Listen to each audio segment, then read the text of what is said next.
Bonjour à tous, bienvenue dans cet événement. Pardon de ces 2 minutes de retard. On enchaîne toute une semaine, 50 métiers en 5 jours. Donc fait découvrir des coulisses de 50 métiers cette semaine. Et aujourd'hui, j'ai le plaisir de recevoir Clotilde, qu'on a rencontrée dans le cadre de Chance, car elle fait une association qui nous touche et dans laquelle on est vraiment sur laquelle on est vraiment sensible chez Chance, qui est Wake Up Café. Donc pour commencer, Clotilde, peut-être que vous pouvez juste nous rappeler ce que fait Wake Up Café pour tout le monde avant qu'on rentre sur le détail de ce que ça représente, votre métier de fondatrice d'une association.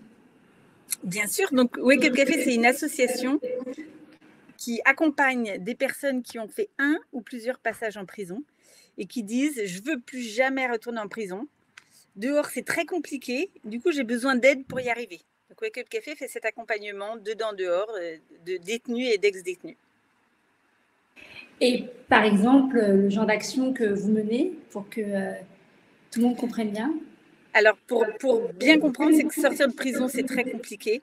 En fait, on n'a plus de repères quand on sort de prison. On n'a personne qui est là pour nous aider à faire quelque chose. Et nous, on accompagne pour faire un changement de chemin. Et donc, on les accueille sur des sites. Un site, Wake Up Café, c'est une maison avec un jardin et une équipe dédiée qui va être attentif à la situation de chaque sortant de prison et à toutes les difficultés qu'il va rencontrer pour s'en sortir. Et on a du coup monté des parcours. Ils sont à temps plein chez nous, de 9h à 18h, jusqu'à ce qu'ils entrent en formation ou qu'ils prennent un travail. Et puis, on les accompagne sans limite dans le temps, grâce à aussi beaucoup d'entreprises partenaires qui, à la fois les embauchent, à la fois viennent sur nos parcours pour les préparer à intégrer le monde du travail. Et voilà, la force de Wake Up Café, c'est une communauté d'entraide et à la fois beaucoup d'exigences et beaucoup de bienveillance. Génial, merci beaucoup. Donc, comme tous les lives, pour ceux qui participent à ce live pour la première fois, je vous rappelle, le principe, c'est vraiment de répondre à toutes vos questions sur ce métier de fondatrice d'une association, parce que c'est vraiment une idée qui peut traverser l'esprit de pas mal de personnes. Et concrètement, on veut justement partager avec Clotilde la réalité, les difficultés de ce métier, les challenges et à quel moment on sent qu'on est prêt. Et Clotilde, dans ce qui vous concerne, est-ce que vous avez toujours fait de l'associatif? Quel est votre parcours de vie, entre guillemets? Alors, j'ai beaucoup... En fait, d'abord, j'ai élevé mes enfants. Ça a été ma première carrière. Et puis après, j'ai pas mal travaillé dans l'associatif, effectivement, jusqu'à une dernière mission qui était dans les prisons, où j'étais aumônier de prison. Et donc, à ce titre-là, on a les clés des cellules. Et donc, du coup, je rencontrais les personnes dans leurs cellules et je me suis rendu compte que être enfermé 22 heures sur 24, alors qu'un jour, on va sortir de prison, ça ne nous prépare pas à intégrer la société. Et donc là, il y a eu un vrai déclic en moi où je me suis dit, mais je comprends que tous ces gens rentrent et sortent de prison et qu'il y ait autant de récidives dans notre pays, parce que rien les aide à changer de chemin. Et donc, c'est comme ça qu'il y a eu un déclic. J'ai ensuite créé l'association Wake Up Café après 8 ans où j'étais 3 jours par semaine dans les cellules. Mais en fait, pour être très honnête, je n'ai pas créé avec une ambition, avec l'envie de développer quelque chose de grand. C'était avant tout, j'avais créé une chorale en prison. Et donc, il y avait besoin pour celui qui chantait, celui qui était le chanteur principal et le pianiste, il avait besoin d'un travail, il avait besoin d'un logement. Et en fait, c'est comme ça que Wake Up Café est né, parce que je suis allée voir un chef d'entreprise et je lui ai dit, ce gars-là, il faut vraiment l'aider. Il veut s'en sortir. Et le chef d'entreprise m'a dit, ok, ben, on le prend. Et il est resté 7 ans dans la même entreprise en CDI. On lui a trouvé un logement. Et voilà comment l'idée de Wake Up Café est née. Il y avait un besoin et j'ai trouvé une solution. Finalement, c'est une rencontre qui a fait le besoin de créer cette association. Donc, la question qu'on reçoit, la première question qu'on reçoit dans le chat, il y a 2 questions.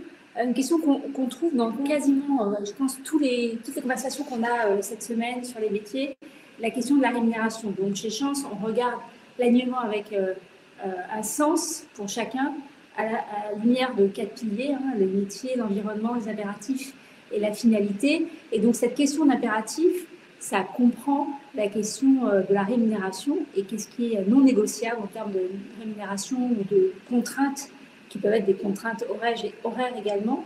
Donc, la question de la rémunération, c'est de votre point de vue, quand vous êtes fondatrice d'une association, quelle est votre réflexion sur le sujet de la rémunération? En fait, si vous mettez à la place de certains qui nous écoutent et qui envisagent peut-être de créer une association, à quoi ils doivent s'attendre? Alors, la première chose, c'est qu'aujourd'hui, mais probablement qu'on est en train de changer, mais aujourd'hui, le monde associatif, on a des salaires qui sont beaucoup moins importants que le salaire de l'entreprise. Ça, il faut en être conscient dès le départ, même si ce que je constate aujourd'hui des partenariats entre et la force des partenariats qui existent entre les entreprises et le secteur associatif, où on répond à des enjeux de société, on va aller vers, je pense, une revalorisation des salaires de l'association.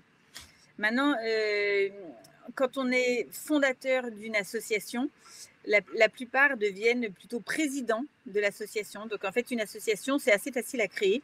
Il faut un président, il faut un trésorier, voilà, parfois un secrétaire. Et moi, je ne suis ni aucun de ces trois. J'ai un conseil d'administration. Et donc, toutes les associations ont des conseils d'administration. Et donc, pour être salarié, il ne faut pas faire partie du conseil d'administration.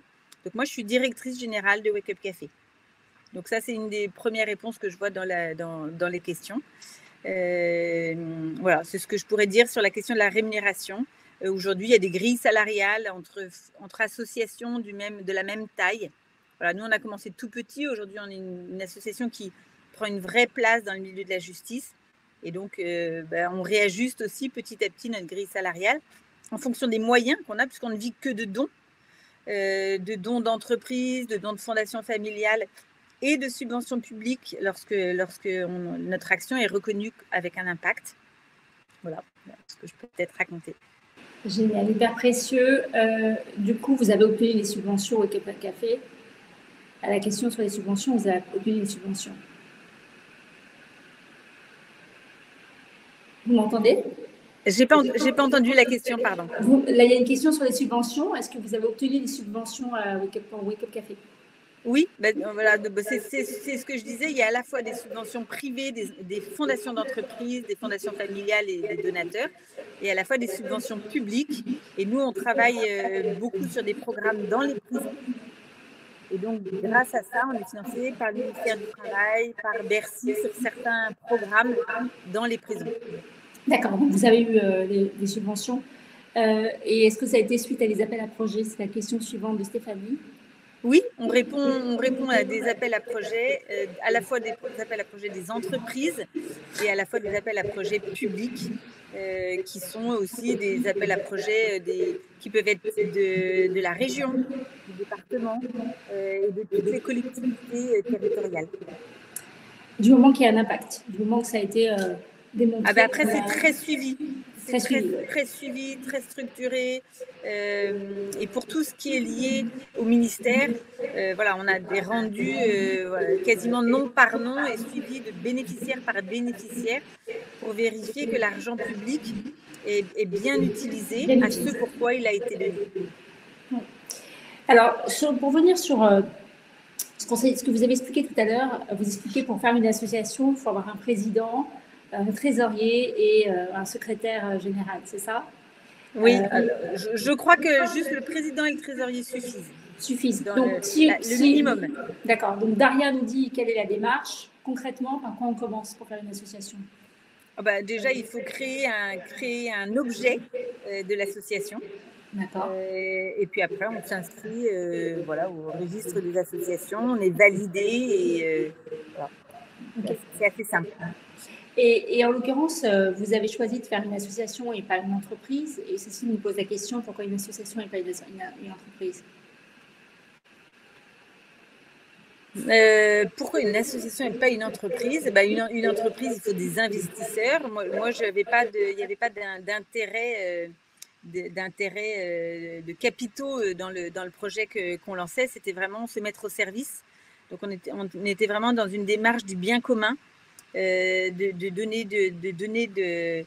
donner du sens à la sortie de prison et de permettre à ceux qui nous faisaient appel à nous de s'en sortir et d'avoir une vie meilleure. Donc, c'est vraiment lié à l'objet au départ, à l'objet. Et c'est pas la même chose pour les entreprises, les fondations qui vous donnent des dons, non? D'avoir une entreprise ou une association à qui donner.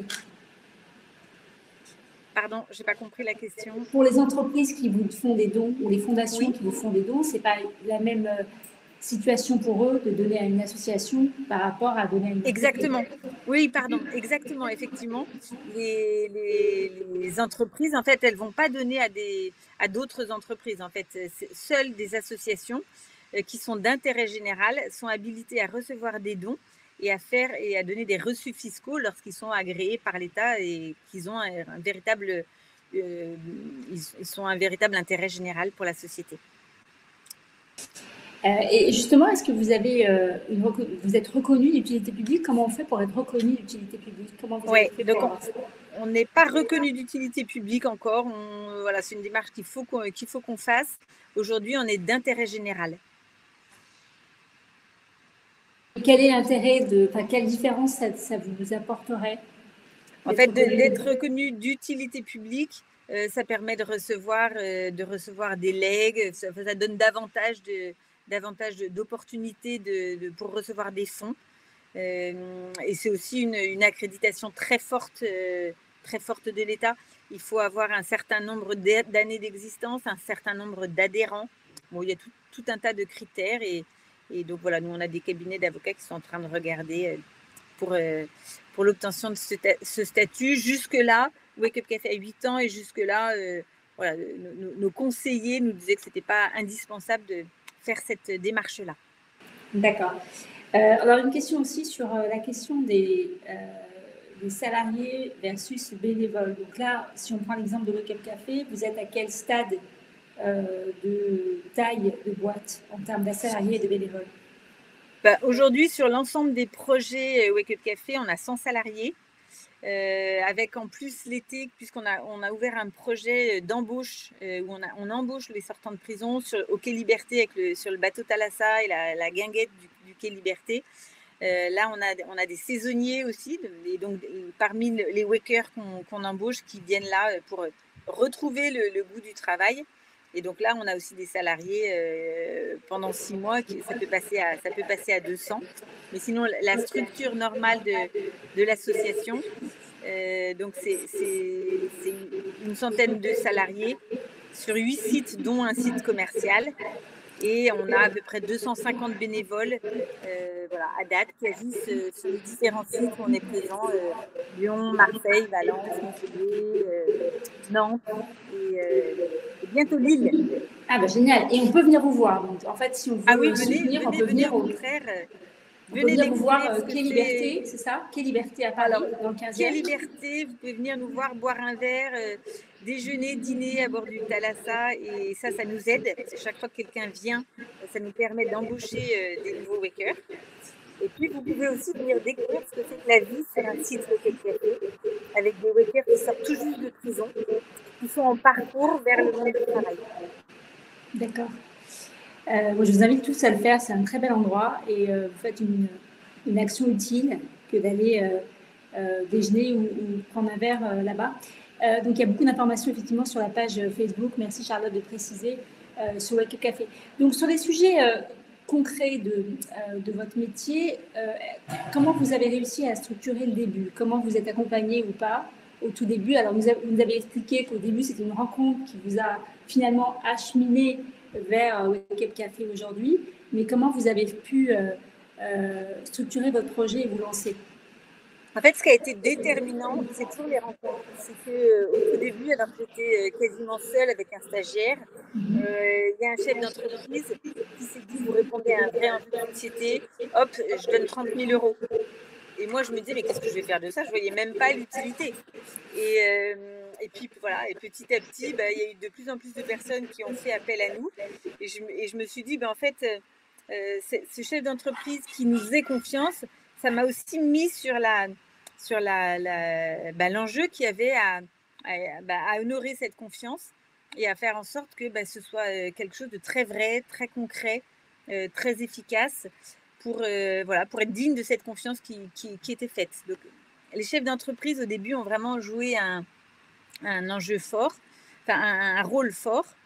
Et puis, pour moi, ce qui était passionnant, c'est que quand on crée une association, ce qui est très fort, c'est qu'on est à la fois en lien avec ceux qu'on accompagne ou l'objet de ce pourquoi on crée une association, qui pour moi doit toujours partir de réponse à un besoin. En fait, je pense qu'on ne crée pas une association pour créer une association, pour se faire plaisir. C'est parce qu'il y a quelque chose qui nous motive et parce qu'on voit qu'on a peut-être une solution pour quelqu'un. Et au début, c'est vraiment pour une personne, et puis pour 2, et puis pour 3, et puis pour 5. Et voilà, et jamais j'aurais imaginé il y a 8 ans qu'on allait accompagner 1500 personnes, qu'on allait être un des acteurs majeurs dans le milieu de la justice. Et que même ce qu'on savait faire pour 1500, il fallait aujourd'hui regarder comment le faire pour 10 000 et puis pour 20 000, parce qu'il y a 100 000 personnes qui sortent de prison chaque année. Donc, 100 000 qui sortent et 1500 qui sont accompagnés par Wake Up Café, c'est ça? Exactement. Et donc, aujourd'hui, on a trouvé un modèle qui fonctionne et on est sur le fait que ça fonctionne et que toutes les personnes qu'on accompagne nous disent « mais si j'avais connu Wake Up Café avant, je ne serais pas retournée en prison ». Ça vous pousse là pour le coup, à aller plus loin et à réfléchir à une stratégie de changement d'échelle. Bien sûr. Et sur les 1500, combien ont réussi à se réinsérer dans un emploi? Sur les 1500, en fait, on a une étude de la direction de la statistique du gouvernement qui nous a checké toutes les personnes et qui, depuis le début de Wake Up Café, en tout, aujourd'hui, on a 12% de récidive, donc 12% de retour en prison, face à des taux nationaux qui sont beaucoup plus importants. D'accord, super. Et justement, dans votre métier, bravo pour ce résultat, en effet, dans votre métier, dans ce que vous faites au quotidien, ce qui serait intéressant pour tout le monde, c'est se projeter sur justement une journée type. Qu'est-ce que vous faites de vos journées? Donc je comprends que vous avez encore beaucoup d'interactions avec la prison en direct avec des détenus, mais c'est intéressant de se projeter dans une journée type. Et par ailleurs, des choses qui font partie de votre métier ou de votre quotidien qui vous animent moins, on va dire. Vous anime moins. Alors, mon métier de dirigeante d'association, c'est pas le même aujourd'hui qu'il y a 8 ans quand j'ai créé Wake Up Café, où j'étais en fait moi-même dans l'accompagnement des détenus directement au quotidien, et qui était passionnant parce qu'à la fois j'étais en lien avec les Wakers, donc ceux qu'on accompagne, en lien avec les bénévoles, en lien avec l'équipe, en lien avec les chefs d'entreprise, en lien avec l'écosystème de l'administration pénitentiaire et de la justice. En fait, ce qui est très intéressant, je pense, dans ce métier de dirigeant d'association, c'est qu'on rencontre des gens très, très différents, à des niveaux très différents. Et voilà, moi, c'est ça qui me passionne. Après, aujourd'hui, où j'ai des équipes qui travaillent sur les sites, j'ai des responsables de com, responsables de logement, responsables des programmes, responsables de la recherche de fonds, un directeur, un DAF, un DRH, je peux vraiment mieux me concentrer sur la vision, prendre un peu de recul, regarder où on emmène les équipes, comment on les forme, et avoir une vision un peu plus haute que quand, jusqu'à encore l'année dernière, j'étais la tête dans le guidon parce que j'avais 20 personnes en direct avec moi. On est sur une forte croissance, et une association qui répond vraiment à un besoin de société, elle ne peut être que sur une forte croissance. Donc voilà, c'est à la fois passionnant et très, très, très prenant. Et donc, quelle partie vous anime moins dans votre métier? Quelle partie vous trouve plus difficile? C'est clairement, jusqu'à ce que j'ai une DRH qui arrive, c'était toute la gestion, gestion des contrats, j'allais dire de la bobologie des équipes. C'est pas ce qui me passionne le plus. Ce qui me passionne le plus, c'est de motiver, d'entraîner et d'être avec les Wakers. Je crois que je reste encore très terrain. Et heureusement, en allant aujourd'hui de site en site, puisque en tant que directrice générale, je vais visiter les sites et je travaille beaucoup avec les responsables de sites. Et puis en étant au Quai Liberté, où il y a plein de Wakers qui sont salariés ou en stage, je suis au quotidien encore avec les Wakers, et sans ça, moi je perds le sens de ce que je fais. Et effectivement, moi j'ai rencontré pas mal de personnes qui sont dirigeants d'associations, qui marchent bien, qui répondent à un véritable besoin, qui grandissent très très vite. Et ils ont tous pour point commun d'être très terrain et de rester proche du terrain pour continuer à être inspirés, à inspirer et être très concrets sur les besoins qu'ils adressent. Dans les questions, donc on est dans les dernières minutes de notre conversation. Il y a deux questions. Une sur l'inspiration. Je crois comprendre dans ce que vous racontez, Maïs vous pose la question de est-ce que vous avez vu le même besoin à l'étranger? Est-ce que vous êtes inspiré d'associations internationales pour affiner ou monter la vôtre?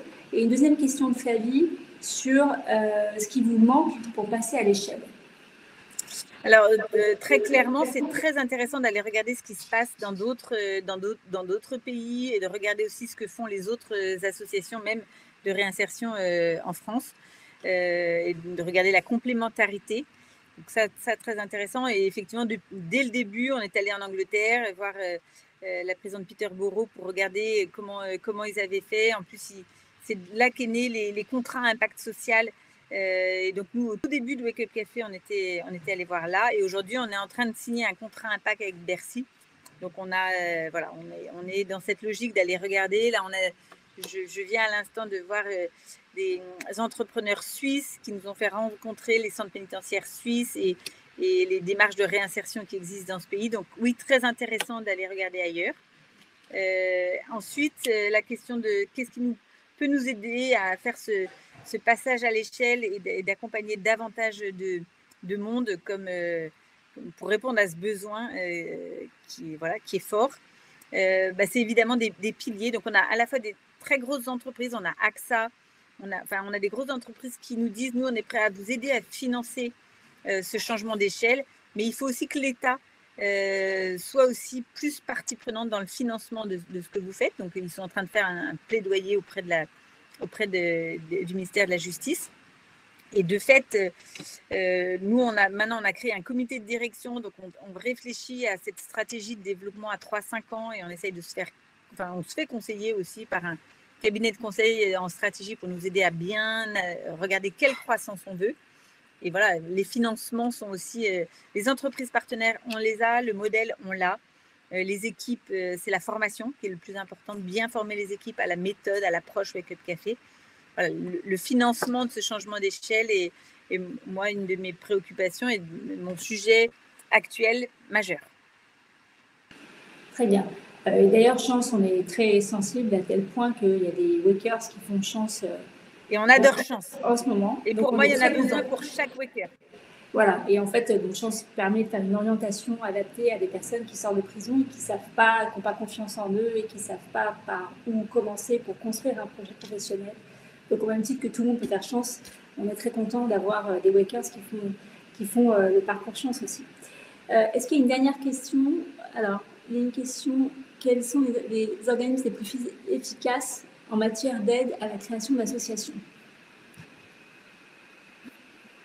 Création d'associations, je ne peux pas vous dire. SMH, il faut absolument aller chercher la Fondation La France s'engage, qui est la fondation qui est présidée par François Hollande. Au début, j'y allais, en tout cas quand on a candidaté vraiment pour les financements. Et en fait, c'est absolument passionnant d'accompagnement à l'essaimage. Et ce qui nous ont permis de découvrir et de faire a été déterminant dans le développement et la croissance de Wake Up Café. Voilà. Création d'associations, honnêtement, il faut un peu se débrouiller seul. Ouais.